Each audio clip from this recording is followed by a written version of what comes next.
Hello friends, तो आज हम England versus India fourth test का प्रीव्यू करने जा रहे हैं। जैसा कि हमने देखा कि India has really dominated after that stunning lost at Hyderabad, और उसके बाद से चीज़ें जिस तरह से कंट्रोल की हैं इंडिया ने, that has been really admirable. और अगर हम दोनों टेस्ट मैचेस की बात करें जिसमें इंडिया ने जीत हासिल किया है, तो उसमें एक तरह से डोमिनेट किया है।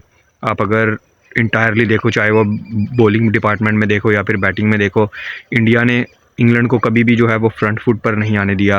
तो अगर फोर्थ टेस्ट की बात कर ली जाए, इसके बारे में क्या क्या इंडिया टीम का कॉम्बिनेशन होना चाहिए, या फिर क्या कुछ प्लान्स हो सकते हैं, या प्लेयर्स को लेकर क्या कुछ हो सकता है उनकी फॉर्म को लेकर, तो उस पर सबसे पहले तो अगर टीम कॉम्बिनेशन की बात की जाए तो केएल राहुल अभी तक अनअवेलेबल ही हैं। वो फोर्थ टेस्ट से भी बाहर हो चुके हैं वो, एंड उनकी जगह जो है वो नंबर 4 पर रजत पाटीदार ही शायद हम उनको ही देखेंगे। एंड देन नंबर 5 पर देखा जाए तो Sarfaraz has to be there. And 6 पर तो ध्रुव जुरेल का जिस तरह से इंट्रोडक्शन हुआ तो वही होंगे नंबर 6 पर as a wicket keeper batter के तौर पर। बट ये तो बैटिंग लाइनअप तो हमें अब क्लियर कट नज़र आ रहा है, ऑलमोस्ट सेम ही रहेगा बैटिंग जो कॉम्बिनेशन है।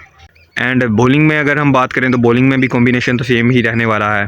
तो अगर प्लेयर्स की फॉर्म को लेकर बात की जाए यहाँ पर, दैट क्या क्या होल्स हैं जो टीम इंडिया को फिलअप करने चाहिए फोर्थ टेस्ट के लिए, तो जो प्लेयर्स फॉर्म में नहीं थे तो उन्होंने भी फॉर्म पकड़ना स्टार्ट कर दिया है। Because Jaiswal was playing well from first test, और उनकी तो अभी तक जो है वो फॉर्म इम्प्रेसिव रही है। देन रोहित शर्मा के साथ थे इश्यूज़, लेकिन उन्होंने भी लास्ट टेस्ट मैच में 100 स्कोर किया है, और उन्हीं का 100 की वजह से फाउंडेशन मिला था इंडिया को, और उनके बाद ही जडेजा एंड जयसवाल ने जो है वो डबल 100 स्कोर किया। देन उनके बाद शुभमन गिल की बात की जाए तो Shubman Gill has scored runs back to back 2 times. पहले उन्होंने सेकंड टेस्ट में 100 किया, और थर्ड टेस्ट में भी ऑलमोस्ट 100 करने ही वाले थे, वो अनफॉर्चुनेटली रन आउट हो गए।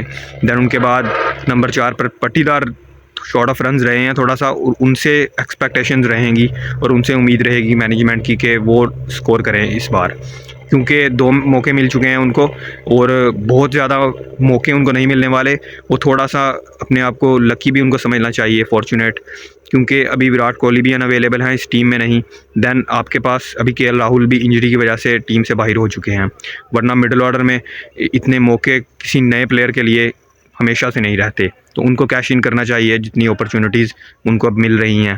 देन नंबर 5 पर सरफराज खान, ब्रिलियंट, एक ही मौका मिला है और जिस तरह से उन्होंने इम्प्रेस किया है, मतलब फर्स्ट इनिंग्स में तो वो रन आउट हुए थे एंड सेकंड इनिंग्स में नॉट आउट गए हैं वो, तो उन्होंने इम्प्रेस किया है।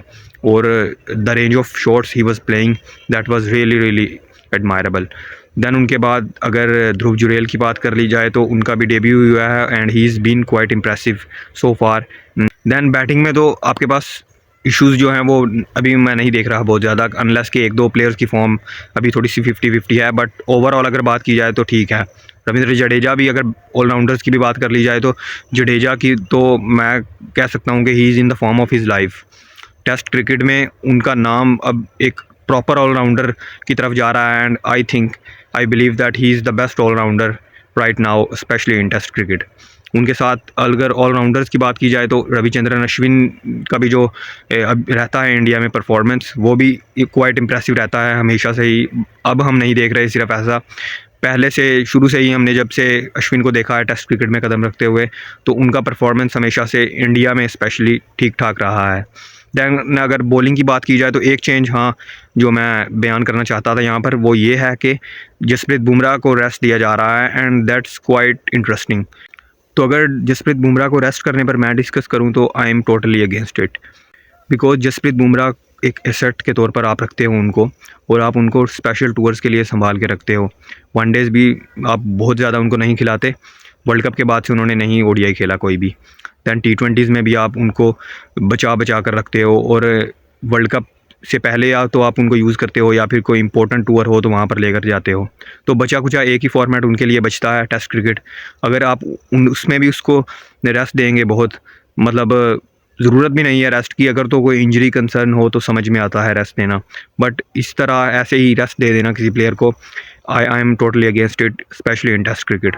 तो उनको बहरहाल रेस्ट दिया गया है, और उनकी जगह कौन आएगा सीमर, ये थोड़ा सा देखने लायक होगा, क्योंकि मुकेश कुमार अभी टेस्ट टीम का हिस्सा नहीं थे, तो उनकी जगह अब क्या आकाशदीप को लाया जाएगा।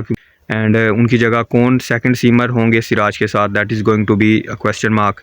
एंड ओवरऑल अगर टीम कम्बिनेशन की बात करें तो यही एक चेंज है, क्योंकि स्पिनर्स का भी वही कम्बिनेशन रहने वाला है, कुलदीप ही खेलेंगे एज ए थर्ड स्पिनर।